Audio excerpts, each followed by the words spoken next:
Sean ustedes bienvenidos y bienvenidas al mejor y más feliz salón del mundo. Esta es la clase radiónica que ustedes pueden ver a través del canal institucional y, como no, a través de Radiónica. Temporada 2021 con una invitada soñada.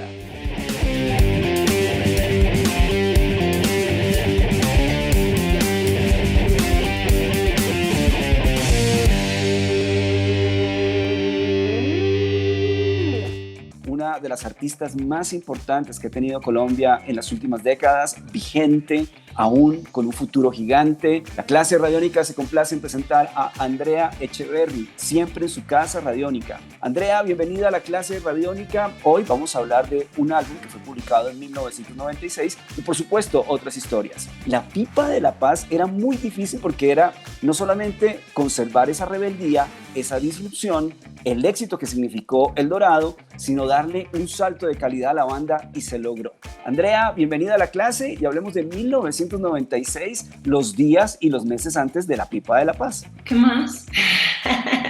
Es que eso fue una época muy tremenda. La Pipa de la Paz tuvo que ver directamente con que nosotros le abrimos conciertos a todo el mundo. Entonces fuimos abridores, teloneros oficiales, por un lado de Soda, fuimos de Caifanes y luego fuimos de Héroes del Silencio. Entonces estábamos buscando un productor para la Pipa y Don Phil Manzanera fue a Madrid a escucharnos cuando le abrimos a Héroes. Y entonces ahí se arregló pues la idea de grabar ese disco allá con Don Phil. Pues porque pues imagínense, o sea, nosotros salimos de tocar por ahí como en un lavadero, porque ni siquiera era en un garaje. Y después irnos a grabar un disco a Londres, o sea, esto era como una locura. Y digamos que todavía el mercado del disco no se había ido, pues no, estaba como bien. Y entonces pues nos mandaron a toda la banda a Londres. Nadie conocía Londres, nosotros estábamos absolutamente felices allá. No, eso fue una época así, pero súper bonita. Y Don Phil es el mejor de los productores. Hay una historia buenísima con la Pipa de la Paz. Nosotros nos fuimos y estábamos en un apartamento y teníamos como un horario de trabajo como medio de trabajo, ¿sí o qué? Y los fines de semana salíamos de paseo. Imagínense a Londres, o sea, estábamos todos así súper felices. Y íbamos caminando y de pronto vemos en una pared un afiche que dice Festival Colombiano. Entonces por eso en la Pipa de la Paz, pues además de que en la composición, digamos, estaba la fusión con lo colombiano, pues por eso es que toca Cimarrón y por eso tocan los vallenateros que ya no me acuerdo cómo se llamaban, pero el Baracunatana, todo eso fueron músicos que tuvimos un teléfono y los conseguimos y fueron al estudio de Don Phil. Y eso fue como pues una coincidencia chéverísima, ¿no? O sea, irse usted por allá tan lejos, sentirte tan exótico y miren, ahí estaban todos los compas. ¿Cómo fue ese proceso con Phil? ¿Intercambiaban, no sé, recuerdos, gastronomía, quizá?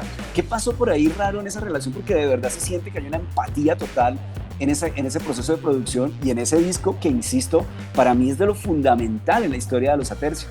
Como le digo, era como todo relajado. Y entonces él, es que pasarla bueno, y entonces nos contaba como anécdotas de otros artistas famosos que uno pensaba que eran más o menos, ¿no?, los inalcanzables, y él decía, no, pero tal persona medio desafinadita, como para hacerlo sentir a uno bien.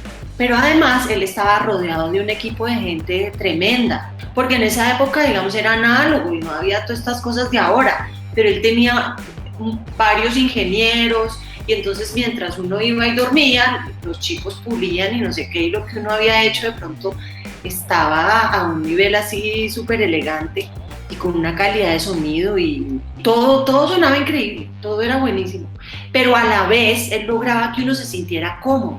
Ese proceso del rock en español en la mira del mundo, porque fue una época 95-96 donde éramos el centro del mundo, y ser Andrea definitivamente la única mujer de todo el parche. O sea, ¿cómo fue ese acercamiento de composición? Porque fue literalmente un disco compuesto en un momento en el que ustedes iban a 1000, sin duda alguna.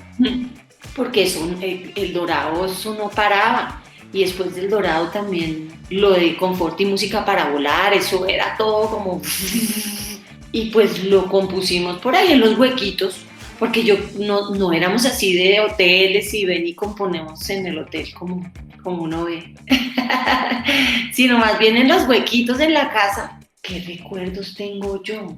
No, pero también recuerdos de ensayarlo con toda la banda, porque eso depende, ¿no? Hay discos que su merced no toca, en general, uno no toca los discos sino hasta después de hechos, porque muchas veces son como un experimento de estudio. Entonces también este tiene mucho de banda que está toque, ¿sí o qué? Que eso fue lo que le pasó a Terciopelados. Eso era toque. Entonces estábamos todos también, digamos, con un nivel como de entrenamiento duro. Entonces, digamos, los demos, lo que llevamos nosotros de donde Don Phil ya estaba súper armado y ya todo el mundo se sabía sus partes muy bien. De hecho, pues eso de mandar a toda una banda a Londres, pues es una locura si uno después lo piensa, ¿no? Porque en la mayoría de los álbumes, pues van como sesionistas, qué sé yo. Pero esto fue como el viaje de todos para allá, que fue parte del encanto también, ¿no? Del disco. Es precioso, ese disco es muy completo, con un buen sonido e insisto, creo que ahí ustedes dieron también como muchas pistas de lo que podría ser el rock colombiano, no solamente de esos 90, sino de lo que estamos viendo hoy en el siglo XXI. También hay cositas electrónicas y cositas serias. Sí, porque había un chico, uno de los chicos que trabajaba con Don Phil, porque él tenía como muchos músicos amigos y gente del parche, que de hecho muchos de los músicos que tocan ahí son los mismos de Robbie Draco, ¿no? El trompetista, hay un percusionista, hay como muchos músicos que se comparten por ahí. Y entonces había uno que tenía una banda que se llamaba Tribal Drift. Y él fue el que hizo como esos episodios así electrónicos en La Culpable, hay un episodio, ¿no? Súper bonito. Y luego también hubo unos remixes muy chéveres hechos también por él, de Baracunatan, así toda electrónica. La Pipa de la Paz es uno de los favoritos de mi hija Milagros, mío no tanto. Porque yo llegué y desde que yo llegué me decía Don Phil, más actitud, ¿sí o qué? Porque ese disco, digamos que tiene esa vuelta, es cosita seria, es como, ¿no? Entonces yo estoy así como muy, como con esa voz así, y entonces yo lo oigo y sabe que no me gusta, me siento como que yo ya tengo suficiente actitud, a mí me toca es controlarla de alguna manera. ¿Qué fue lo que pasó, por ejemplo, en Caribe, que es un disco elegante? Y yo elegante sueno re bien, de pronto porque me sobra actitud, ¿sí o qué? Entonces, pues sí, creo que ese disco tiene full actitud rebelde, que a unos gusta, como le digo a mi hija, a mí no tanto, pero imagínense, cositas serias y me parece que es un clásico, además es como, ¿no? Como el jingle de Me Too y de todas esas cosas. Aparece el Confort y Música para Volar de Soda Stereo. O sea, creo que es uno de los hitos más grandes de la historia del rock colombiano, tener a nuestra gran artista pues interpretando una de las canciones más grandes de la historia del rock en español, como es En la Ciudad de la Furia. Pero también aparece el homenaje a Queen con Play the Game, que hacen ustedes una versión preciosa. ¿Qué significó ese momento? Porque fue también un golpe de calidad y de confianza incluso para los músicos colombianos.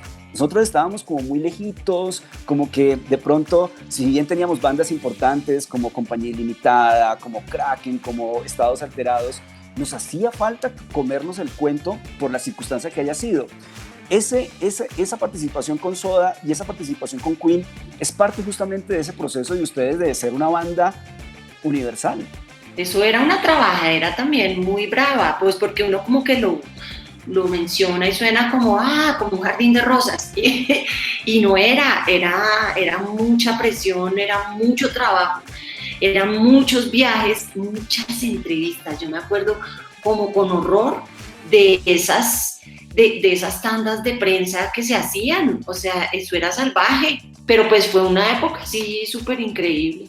Y de hecho La Pipa de la Paz es el primer disco de un colombiano de cualquier género que se nomina a los Grammys gringos.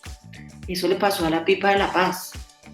Y había momentos así, como dice su merced, que uno se sentía como muy encima de todo y no, en la ola, empoderado, y había momentos en que uno quería como, no sé, tirar la toalla e irse para la casa a estar tranquilo un rato.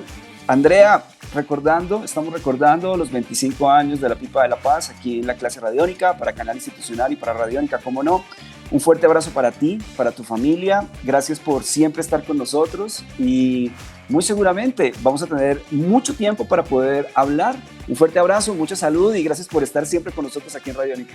Chao, profe. Un abrazo, muchas gracias.